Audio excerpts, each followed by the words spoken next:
자, 3번. 자, 개공사 갑의 중개로 병이 을 소유 X토지를 매수한 후 을에게 계약금과 중도금까지 지급했네요. 자, 그럼 이제 이행의 착수까지는 했죠. 자, 그 후 갑은 을이 X토지를 정에게 다시 매각한 사실을 알게 됐다. 이게 뭐예요, 그럼? 이중매매잖아, 이중매매. 그러죠? 네. 자, 그럼 다시 정리해볼, 이런 것은 항상 그림을 옆에다 그리세요.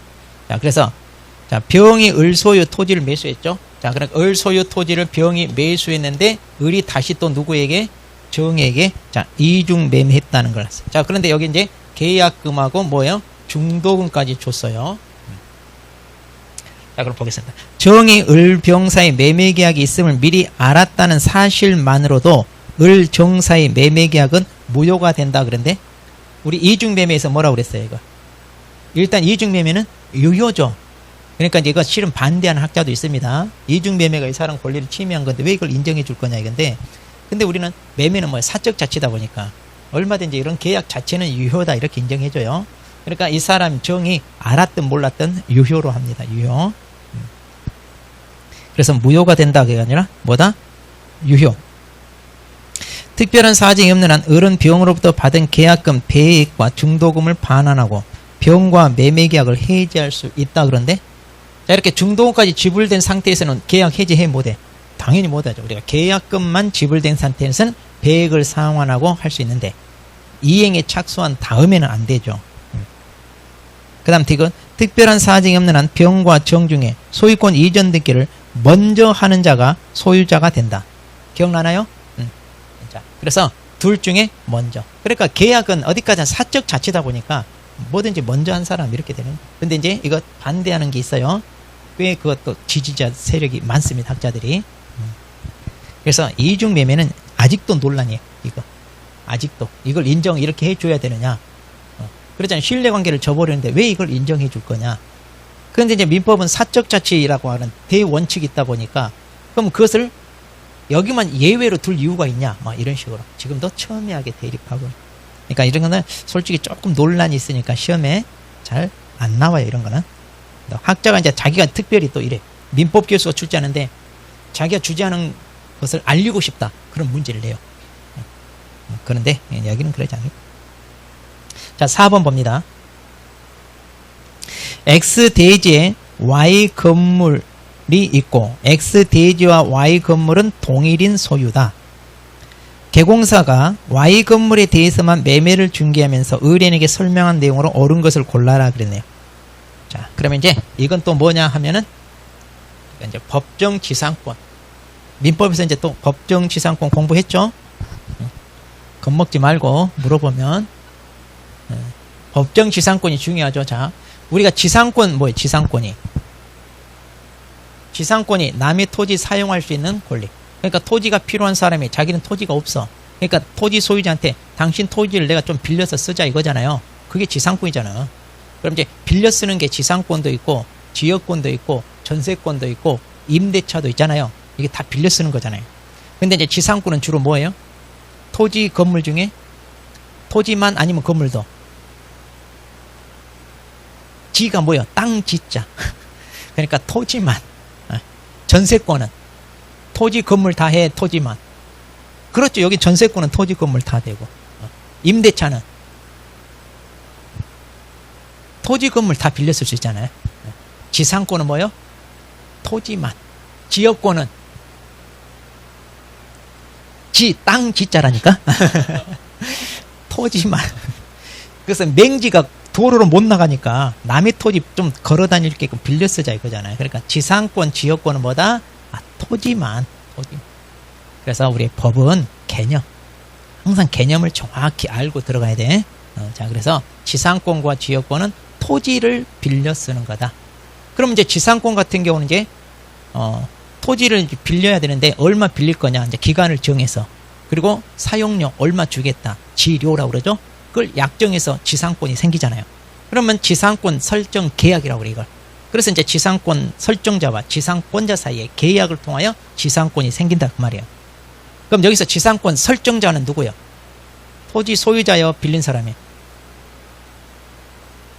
그거죠. 토지 소유자가 설정해 주는 거죠. 지상권자는 빌리는 사람. 뭐라고? 그러니까 지상권 설정자가 빌려주는 사람이니까 토지 소유자고 지상권자가 빌리는 사람이고. 그럼 이렇게 지상권이 이렇게 당사자에서 약정이 생기잖아요. 그런데 법정 지상권은 그럼 뭐예요? 그럼 법정 지상권은 뭘 얘기하는 거예요? 우리나라 말로 써놨어. 법으로 직접 규정해 놓았단 말이에요. 그러니까 방금 했잖아요. 지상권은 이렇게 당사자에서의 계약에 의해서 생기는데 계약이 아니라 법률의 규정에서 바로 생기게 해준다 그 말이에요. 왜 그럴까? 왜 법률의 규정에서 이걸 바로 인정해 줄까? 그렇지. 와, 박수 한번 쳐줘야 돼. 이런 경우는 박수 한번 쳐줘. 오, 드디어 아는 거 하나 나왔어. 야, 드디어. 바로 그거예요. 건물은 값이 비싸니까 함부로 철거하면 안 되잖아. 그래서 그 건물 소유자가 땅을 이용할 수 있게끔 그 권리를 인정해 주자 이 말이에요. 법률의 규정. 간단해. 그러니까 이걸 왜 외우고 뭐하고 그래 이런 거를. 이해가 안 되네. 그러면 이제 법정 지상권이 어디에 있어? 우리 민법에 있어 없어? 그렇죠. 민법에 있죠. 몇 조에 나와? 우리 민법. 자, 여기 민법이 있잖아요. 민법에 몇 조 있냐면 305조 있어. 305조. 또 366. 워낙 이거 많이 보니까 저절로 외워져. 외우려고 하는 게 아니라 305조는 어디예요? 이거는 전세권 파트에 나오고 이거는 저당권 파트에 나오는 거예요. 이렇게 딱 알고 있으면 민법 딱 머리 흐름이 딱 잡히잖아. 틀이 흔들릴 이유가 없어. 또 어디에 나와? 다른 법률. 에? 가담법. 안 들어봤어? 가등기 담보 등에 관한 법률. 좋아, 그런다. 그럼 임목에 관한 법률. 우리 했잖아. 임목에 관한 법률. 토지 소유자와 임목 소유자가 달라졌어. 그럼 토지 소유자가 임목 소유자에게 지상권 설정한 것으로 본다. 자, 그럼 놔두고. 좋아. 민법만 놓고 봅시다. 민법. 그럼 민법 305조 전세권이 이제 법정 지상권 어떻게 인정돼? 자, 토지 소유자가 있고요. 자, 건물 소유자가 있어요. 항상 이건 중요한 게 뭐다? 동일 소유해야 된다는 거 중요하죠? 그런데 이제 이 건물 소유자가 이걸 B한테 자, 전세권을 설정해 주었습니다. 그럼 A를 뭐라고 한다? 전세권 설정자. B를 전세권자. 그런데 이제 토지가 자, 누구한테? C한테 넘어갔어요. 자, 그 바람에 토지 소유자와 건물 소유자가 달라졌죠?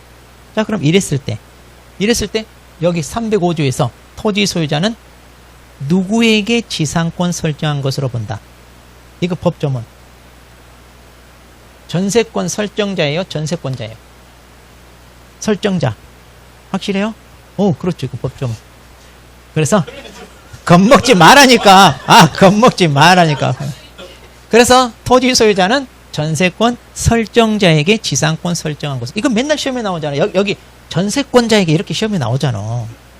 이건 우습잖아 이제. 그래서 전세권 설정자. 그래서 A에게.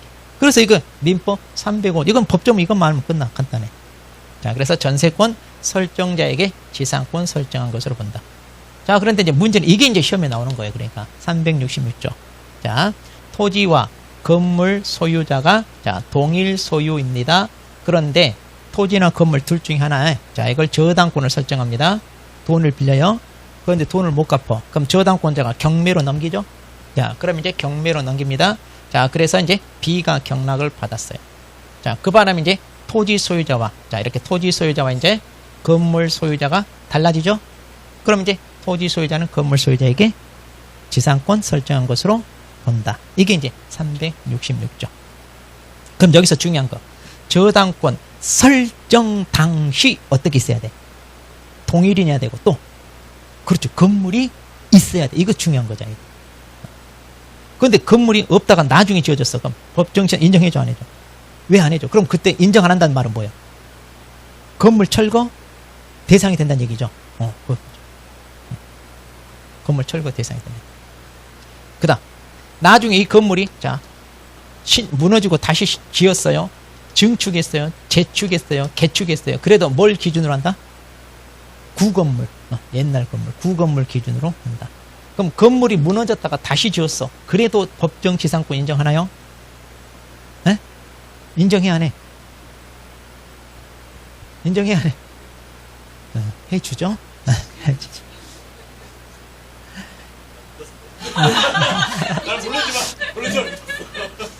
그러니까 봐봐. 이걸 이해를 못하니까 그래. 그럼 왜 인정해 줄 거냐? 자, 이것만 알면 된다니까요. 자, 지금 토지 소유가 있고 건물 소유자가 있어요. 자, 예를 들어서 자, 토지만 있어. 나대지야. 여기가 건물이 없어. 그럼 토지 가치가 건물이 있는 땅보다 건물이 없는 땅이 비싸? 아니면 있는 땅이 비싸? 그렇죠. 없는 땅이 비싸죠. 훨씬 활용 가치가 높으니까. 그러면 건물이 없을 때 이 토지를 한 10억으로 평가해가지고 저당권자가 자 10억을 빌려줬어요. 그러죠? 자, 그런데 만약 건물이 있으면 얼마까지 빌려줄까? 10억 안 되겠죠. 가치 확 떨어지니까. 그러니까 건물이 있다는 걸 전제로 토지를 평가해서 이때는 10억이 아니라 얼마? 5억도 안 돼. 한 3억 정도밖에. 건물이 있으면. 이렇게 빌려준 거예요. 왜? 건물이 있다는 걸 전제로 해서 평가를 해서 빌려줬잖아요. 자, 그러면 이제 나중에 건물이 어떤 뭐예요? 철거하고 멸실되고, 자, 멸실됐단 말이에요. 그래서 다시 지었어. 그래도 법정치상권 인정해야 하냐 하면? 인정해. 왜? 처음부터 건물이 있는 걸 전제로 토지를 평가해서 돈을 빌려줬으니까 무너졌다가 다시 짓건 증축, 재축, 개축이든 기존의 구건물 기준으로 하니까 처음부터 건물이 있다는 걸 전제로 하고 토지를 평가해서 돈을 빌려준 거다 이거야. 그러니까 이거 있다가 없다가 상관이 있다 없다? 없죠. 근데 봐봐. 만약 건물이 없는 상태에서 이것을 10억으로 평가해서 돈을 빌려줬어요. 근데 나중에 건물이 생겼어. 자, 법정지상권이 인정된다고 해봐. 토지 가격이 뚝 떨어지지. 그럼 이 사람이 그렇게 빌려주겠냐고. 안 하지. 이해돼요 지금? 그래서 법정지상권 인정하냐 안 하냐 말이 이 말이야. 그걸 인정하느냐 안 하냐에 따라서 토지 가격이 달라지고 그러잖아요. 자, 그래서 구건물 기준으로 한단 말이 그거예요. 건물이 존재했던 때를 시점으로 그걸 평가를 해서 해줬기 때문에. 자, 그래서 멸실되고 다시 지어도 된다, 안 된다? 된다. 왜? 이미 그걸 평가를 했으니까. 이해돼, 안 돼? 되죠? 이제, 그러니까 이거 아닌지 먹지, 이렇게 이해를 하면. 왜 이런 제도가 나왔는지를 알면 된다니까, 이해를. 자, 이게 이제 366조. 자, 문제는. 그럼 이때 경매가 무슨 경매요? 우리 경매 2개 배웠잖아. 강제경매, 의무경매. 그럼 그 중에 강제경매와 의무경매. 이건 우리 중개사법 이제 배웠잖아, 우리. 다 모르네. 민법도 모르고, 공시법도 모르고, 에? 저당권자에 의해서 경매가 이루어졌잖아요. 그렇죠. 의무경매잖아요. 담보권 실행을 위한 경매. 자, 그럼 문제는 우리 민법에서는 이렇게 저당권자에 의해 경매로 소유자가 달라진 이것만 민법 여기 규정이 있어. 민법에. 그러면 토지와 건물 소유자가 달라지게 되면 이것만이 아니라 토지를 B에게 팔았어. 매매에 의해서 달라질 수도 있죠. 그러잖아요. 그러니까 계약에 의해서 매매계약, 교환계약, 증여계약에 의해서 달라질 수 있죠. 또 일반 채권자가 집행권을 얻어서 강제 경매로 또 넘어갈 수도 있죠. 자, 이런 식으로 소유자가 달라지게 된 원인은 많아, 적어? 많아요. 자, 근데 문제는 우리 민법에는 저당권에 의해 임의 경매로 이것만 규정이 있으면 나머지 이런 경우는 그럼 어떻게 할 거야? 나머지는 인정해 안 해? 이런 경우는 인정할 거야 안 할 거야? 이제 이거예요. 법에 규정이 없잖아요. 법에 규정이 없으면 이제 뭐가 나와? 그게 관습법상 법정지상권. 법의 규정이 없으니까, 성문 법규가 없으니까 관습법상 그래서 법정지상권이 나오는 거예요. 지금 관습법상 들어봤어 안 들어봤어? 들어봤잖아요. 관습법상 법정지상권. 왜? 법의 규정이 없으니까. 그러니까 저당권에 의해 경매로 넘어가는 것만 민법 여기. 그 외에 다른 원인으로 소유자가 달라지면 그게 다 뭐다? 관습법상 법정지상권이다 이 말이에요. 그럼 이제 관습법상 법정지상권은 그러면 이제 어떻게 할 거냐 이 말이에요. 4번 문제 봐봐요. 토지 X 토지고 건물이 Y 건물이자고 했잖아요. 자, 동일 소유죠. 그런데 건물만 어떻게 팔렸어요? 매매. 이 건물이 매매에 의해서. 그러면 뭐예요? 저당권이 아니요. 아니네. 그러잖아요. 그러면 이제 자, 토지 소유자와 그럼 이제 건물 소유자가 달라졌죠?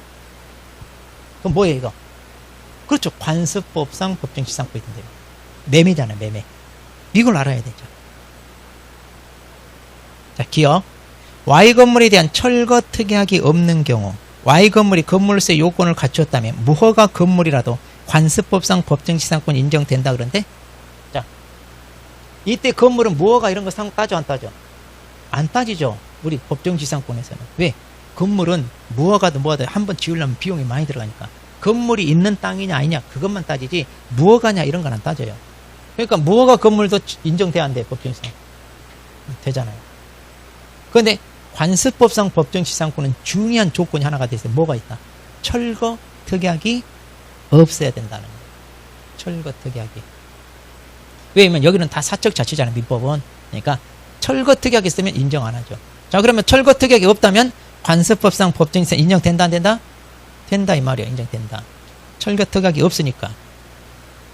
그 다음 니은 관습법상 법정지상권이 성립한 후 Y 건물을 증축했어요. 그래도 구 건물을 기준으로 하니까 인정된다 안 된다? 된다. 이제 다 되죠. 이거 Y 건물 취득 시 Y 건물을 위해 X대지에 대한 임대차 계약을 체결했네. 그럼 관습법상 법정지상권 포기한 것은 아니다 그랬는데 혹시 이거 알아 몰라? 포기한 걸로 하죠. 이건 판례잖아요. 왜 그럴까? 바꿨으니까? 그렇죠. 본인이 바꾼 이런 걸 우리가 뭐라고 그래? 민법 법률 용어로. 한 사람한테 두 가지 권리가 같이 있으면 한 가지 없어. 어? 그렇죠. 혼동. 오, 그래도 들은 거 있어. 혼동이잖아, 혼동. 그러니까 둘 중에 하나만. 어? 머리가 혼동스러운 게 아니라. 그러니까 둘 중에 하나만 인정한다는 얘기예요. 그런데 법정지상권을 법에서 인정해줬는데 본인이 임대차 계약을 했네. 그러면 그걸 포기한 셈이잖아요. 나는 임대차 계약으로 토지 사용권을 확보하겠다 이 말이에요. 그러니까 본인이 법정지상권을 포기한 거다 이 말이에요. 임대차 계약을 하면. 그 말이에요. 자, 이런 것도 이제 판례죠. 알아놔야 되고. 자, 그러니까 틀렸죠? 포기한 것이 아니다가 아니라 포기한 것이다. 그 다음 D 1번. 대지 소유자가 Y 건물만을 매도하여 관습법상 법정지상권이 인정되면 Y 건물 매수인은 대지 소유자에게 지료를 지급할 의무가 없다? 자, 관습법상 법정지상권을 인정을 해줘. 근데 남의 토지를 이제 이렇게 이용할 수 있는 권리를 부여했는데 사용료는 내야 돼, 안 내야 돼? 내야죠. 공짜가 어딨어. 근데 둘이 합의가 안 되네? 그럼 어떻게 해야 돼? 지료 얼마 줄 거냐? 합의가 안 돼. 어? 법원으로 간다고 그랬잖아. 그때는 법원으로 가서 하더라. 자, 민법에서 법정지상권 이건 시험에 잘 나와. 왜냐면 우리 중개와 아주 연관이 있어요. 유치권, 법정지상권, 그 다음에 공동소유 이런 것들은 민법에서 공부할 때 시험에 잘 나온 것은 확실히 알아야지. 근데 이제 자꾸만 여러분 막 세세한 거 막 구석에 있는 거 막 이런 거 쫓아가니까 기본적인 걸 놓쳐. 그러면 안 돼. 기본적인 걸 확실히 하고. 자, 5번 보겠습니다. 중개 대상물에 관한 법률 관계를 설명한 내용으로 틀린 거. 자, 1번. 건물 없는 토지에 저당권이 설정된 후 저당권 설정자가 건물을 신축하고 저당권 실행으로 인해 토지와 지상 건물이 소유자를 달리하게 되었어요. 법정지상권 성립해요, 안 해요? 당연히 안 하지. 네. 자, 대지와 건물이 동일 소유자에게 속한 경우 건물의 전세권을 설정한 때에는 대지 소유권 특별 승계인은, 그러니까 특별 승계인이란 말은 그 소유 대지를 매수한 사람이라고 보면 돼요. 매수인. 그러면 누구에게 지상권 설정한 것으로 본다? 설정자. 아까 나왔죠? 설정자. 3번 지상권자가 약정한 지료를 2년 이상 지급하지 않아요. 그럼 지상권 설정자는 지상권 소멸 청구할 수 있다. 그렇죠? 이거 다 법조문이잖아요. 지상권자가 지상물 소유자인 경우 지상권자는 지상권을 유보한 채 지상물 소유권만 양도할 수 있다. 이건 별개의 권리니까. 지상권 존속기간은 당사자가 설정 행위에서 자유롭게 정할 수 있죠? 그러니까 약정으로 정한다 이 말이에요. 그런데 다만 최단 기간에 제한이 있다. 이게 뭐예요? 존속기간에 약정이 없으면 최단 기간. 그래서 돌덩이나 콘크리트로 지어진 건물은 몇 년? 30년. 일반 건물은 15년. 공작물은 5년. 그래서 이 최단 기간 보장해주고 이제 철거하라 할 수 있다. 이거. 자, 오른쪽 6번은 분묘기지권인데 7번이 토지거래고 8번도 갑자기 토지거래고 뒤에도 토지. 자, 이런 거 먼저 합시다. 그럼 자, 7번 먼저 합시다. 7번. 자, 토지거래 허가 대상 토지입니다. 자, 틀린 거. 이거 판례인데 이 매매계약은 관할청 허가를 받기 전에는 효력이 발생하지 않는다. 그러니까 토지거래 허가를 받지 않으면 뭐다? 무효.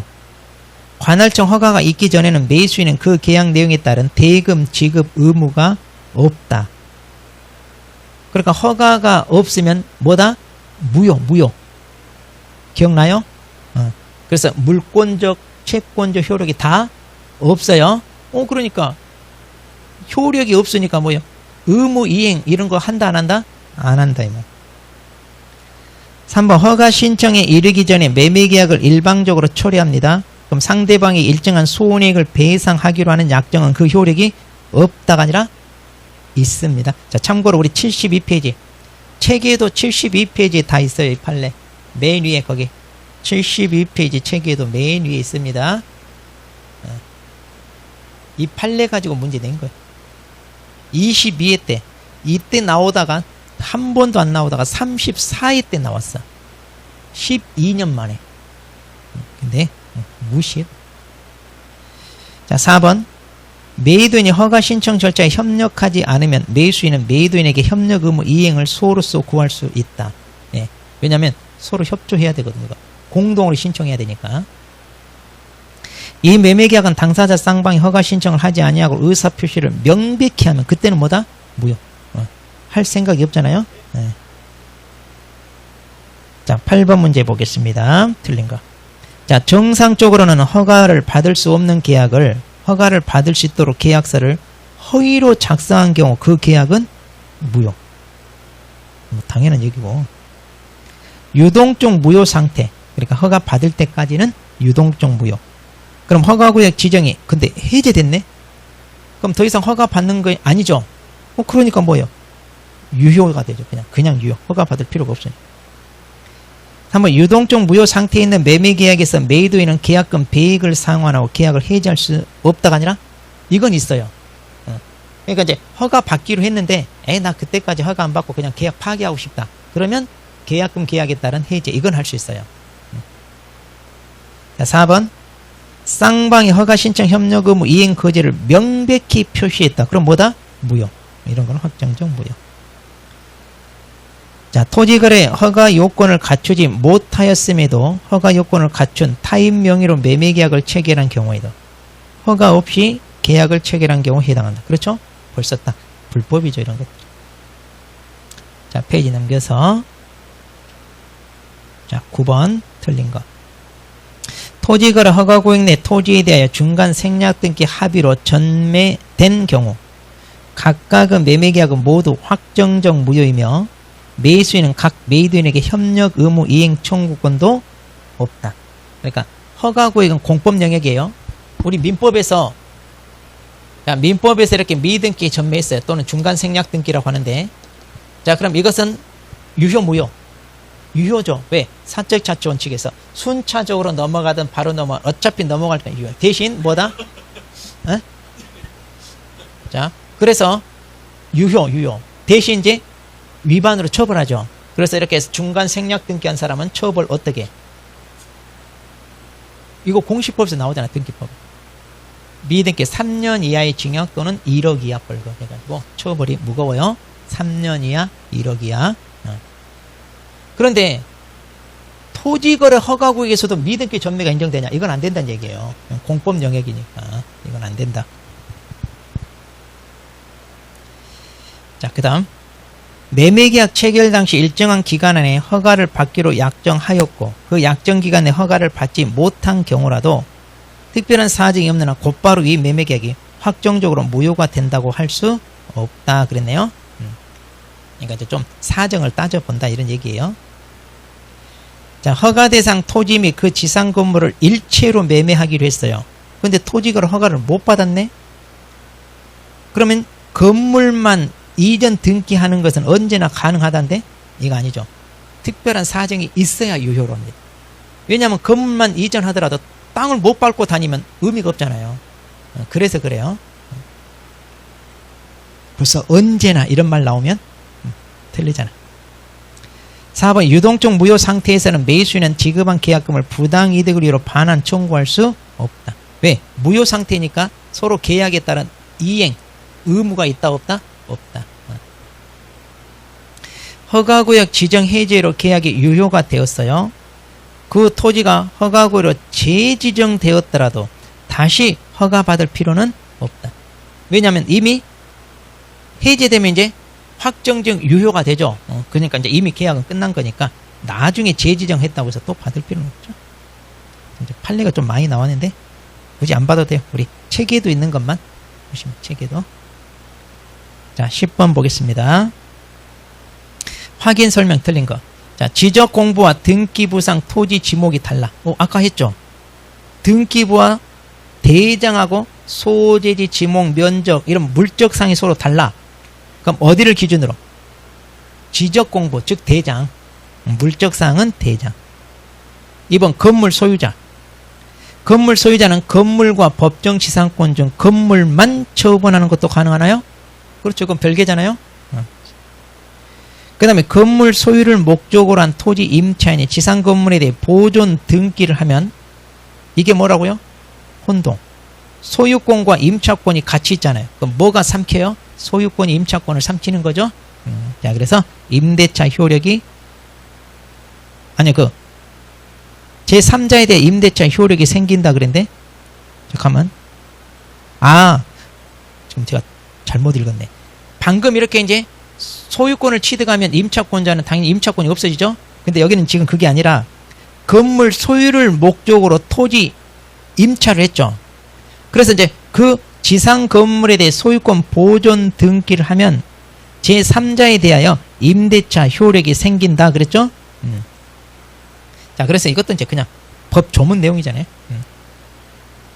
자, 그래서 지금 토지 빌려서 건물을 지어서 그 등기를 했잖아요. 그러면 이제 당연히 건물은 자기 거고 그 토지에 대한 임대차 계약이 생긴다 그 말이에요, 지금. 뭐 당연한 얘기고. 자, 법정 지상권의 경우 특약이 없는 한 지료를 지급할 필요가 없다가 아니라 그러니까 이제 특약에 따라서 아까 약정해서 주고 그렇지 않으면 뭐 따로 뭐 원래 토지를 사용하게끔 인정받은 거라 따로 안 줘도 되는데 그래 이제 관습법상 이런 경우는 아까 줘야 된다고 그랬죠?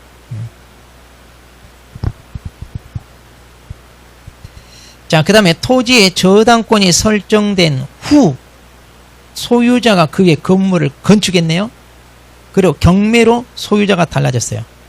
자, 그러면 관습법상 법정지상권 인정돼야한데 항상 우리는 자, 거기 뭐예요? 저당권이 설정된 시점에 뭐가 있어야 된다? 건물이 있어야 된다고 그랬잖아요.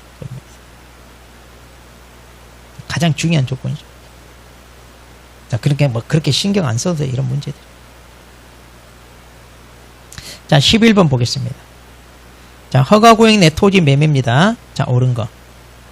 허가를 받지 아니하고 체결한 매매계약은 뭐다? 무효. 그 다음 허가를 받기 전에 당사자는 매매계약상 채무 불이행을 이유로 계약을 해지할 수 있다 없다? 이런 의무 없다고 그랬죠.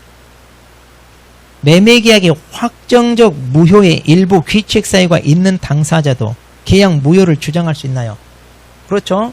왜냐하면 공법 영역은 자기네들이 마음대로 못 바꿔요. 그러니까 잘못한 사람도 여전히 무효는 주장할 수 있어요. 단지 이제 상대방의 신뢰를 저버리는 그쪽한테 책임을 묻는 거나 이것은 별개고요. 자, 12번. 이거 작년에 출제된 거. 그럼 작년에 이제 막 민법 많이 나왔다고 막 어렵다고 난리 쳤잖아요. 자, 그럼 이거 민법이요. 자, 그럼 보겠습니다.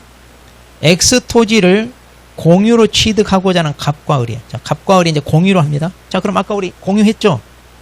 그러니까 이런 문제도 같이 붙여놔야 설명이 한꺼번에 끝나는데 또 여기서 다시 해야 되잖아. 그림 다시 그려 못 그려 이제 또 못 그리죠 이제. 이미 다 지워졌으니. 그러니까 문제집은 그렇게 구성해야 맞아. 근데 다 보여 안 보여? 아까 쓴 거 다 보이죠? 관리행위, 처분행위, 사용수익 다 보이죠? 자, 갑의 지분이 2분의 자, 반반이네요. 근데 을과 협의 없이 X토지 전체를 사용수익하네. 우리 사용수익은 자기 지분 비율대로 한다고 그랬죠. 근데 쥐가 전체를 다 하네. 그러니까 상대방 을이 야 이건 나한테 넘겨줘 하고 인도 청구할 수 있다 없다. 인도 청구가 아니라 아까 뭐 한다고요? 부당이득 반환청. 너무 저렴하게 하지 마. 좀 값싼 말 하지 말고 법률용어로 써야지. 그쪽에다 사자 들어가는 사람 될 사람들이 말이야. 너무 저렴한 표현들 쓰지 말고. 그래서 부당이득 반환 청구하거나 내 거 건들지 마 하고 방해 배제 청구는 할 수 있어요. 그런데 인도를 청구할 수는 없어. 왜냐? 자, 인도 청구하면 자기가 갖겠다는 얘기죠. 그럼 반대로 상대방이 또 돌려달라, 또 왔다 갔다 되는 거예요, 이게. 그러니까 안 된다. 네, 갑의 지분이 3분의 1. 이제 과반수 됐죠? 그러면 갑이 X 토지를 임대했어. 자, 임대차 계약은 뭐에 해당해? 관리행위. 그럼 관리행위는 지분의 과반수를 결정한다고 그랬죠? 그러니까 을이 무효 주장할 수 있다 없다? 없어요. 왜? 원래 할 수 있으니까. 지분 과반수니까. 자, 갑의 지분이 3분의 1, 을이 3분의 2. 이제 을이 맞네요? 그럼 을은 갑 동의 없이 이거 팔아먹을 수 있다 없다? 아니죠. 팔아먹을 때는 전원 동의, 다른 지분권자 동의를 얻어야죠. 봐봐. 어려워 쉬워. 아무것도 아니야. 민법 뭐 많이 나왔다고 어렵다 이러면 안 돼. 그러니까 우리 민법이 몇 문제 나왔냐면 이거, 그리고 집합건물법 있죠? 그거, 그리고 민법의 지상물 매수 청구권, 그 판례, 최근 판례, 그게 나 3문제밖에 안 나왔어. 근데 막 어렵다고 난리지. 그럼 이거 민법에서 다 배우는 잖아. 이거 다 맞아야지. 이거 뭐냐? 핑계야, 핑계. 점수 안 나온 거. 그러니까 그러지 말고 열심히 하자. 자, 13번 집합건물. 자, 이게 이제 계속 나오더라고. 최근 5년간 나왔어요. 자, 우리 민사특별법에서 집합건물법 있죠? 근데 참고로 우리 실무에서 계속 35, 34, 33, 32 이렇게 계속 나왔거든요. 다 법조문 내용이에요. 법조문. 뭐 복잡한 거 없이. 그럼 법조문만 하면 돼. 근데 이거 법조문 안 받았어. 우리 상식으로 대충 찍어도 맞아. 봐봐. 느낌이 봐봐. 안 좋아. 자, 틀린 거 봅시다. 아파트 지하실은 특별한 사정이 없는 한 구분 소유자 전원의 공용 부분. 그렇죠. 지하실은. 그래서 따로 구분 소유 목적이 될 수 없다. 그렇죠. 전유 부분이 주거 용도로 분양됐어요. 구분 소유자는 정당한 사유 없이 그 부분을 주거 외의 용도로 사용해서는 안 된다. 그렇죠? 주거용으로. 주거 외의 막 공장으로 쓰면 그 옆집에서 살아 못 살아? 못 살죠. 구분 소유자는 구조상 구분 소유자 전원의 공용에 제공된 건물 부분에 대한 공유 지분을 그가 가지는 전유 부분과 분리하여 처분할 수 없다. 그렇죠? 이거 같이 묶이잖아요. 같이 움직여야지. 그러니까 엘리베이터, 계단 이런 것은 공유죠. 근데 나는 그건 안 하고 따로 떼겠다. 그럼 그것만 어디다 쓸 거예요? 4번 규약으로 달리 정한 경우 구분 소유자는 그가 가지는 전유 부분과 분리하여 대지 사용권 처분할 수 없다가 아니라 규약으로 달리 정했죠. 이것만 하기로. 그러면 규약이 우선이잖아요. 규약. 그러니까 이런 경우는 할 수, 이거 법조문 그대로 다 법조문. 자, 참고로 꼭 집합건물법 법조문 보세요. 자, 일부 구분 소유자만이 공용하도록 제공되는 것이 명백한 공용 부분은 당연히 그들 구분 소유자 공유에만 속하는 거예요. 그렇죠. 특별히 그들에게만 인정되는 것. 자, 페이지 넘겨서. 자, 여기도 이제 집합건물법이잖아요. 자, 이거 재작년에 나왔네. 자, 틀린 거. 전유 부분이랑 구분 소유권 목적인 거. 그렇죠. 이게 전유죠. 자, 소유자가 기존 건물에 증축을 하고 기존 건물에 맞춰진 등기를 증축한 건물 현황과 맞추어 한동 건물로 증축으로 인한 건물 표시 변경 등기를 마친 경우 그 증축 부분에 대해서는 구분 소유권이 성립하지 않는다. 자, 개인이 따로 증축해서 별도로 등기까지 했잖아요. 그럼 이제 이건 개별 소유가 되죠. 이건 이제 판례에서 나온. 구분 소유자는 건물의 관리 및 사용에 관하여 구분 소유자 공동 이익에 어긋나는 행위를 하면 돼, 안 돼? 이것은 당연히 맞겠어, 틀리겠어, 이거. 당연히 맞. 공부 안 해도 된다니까. 일부 구분 소유자만이 공용하도록 제공된 명백하면 방금 앞에서도 나왔죠. 같은 지문 또 나와요. 법조문이니까. 그 다음 5번 일부 공용 부분의 관리에 관한 사항 중 구분 소유자 전원에게 이해관계가 있는 사항은 그것을 공용하는 구분 소유자만의 집회 결의로서 결정한다. 그런데 자, 전원에게 이해관계가 있죠. 전원에게 이해관계가 있는데 지네들끼리만 하면 돼, 안 돼? 당연히 안 되지. 말이 안 되잖아요. 벌써 말이 안 맞잖아요. 모두에게 연관된 건데 지네들끼리만 논의해가지고 결정하겠다? 말이 안 되지.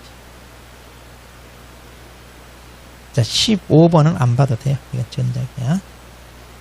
자, 그 다음 오른쪽 이제 부동산 등기 특별조치법인데 참고로 10년 넘게 시험이 안 나왔어요. 그러니까 이것은 건너뛰고, 그 다음에 실명법인데, 자, 실명법은 우리가 조금 이따 보고, 페이지 넘기면 179페이지에 분묘기주권 장사법이 나와요. 자, 그러면 잠깐 쉬었다가 이제 이거 내용 정리하고 이제 이거 보고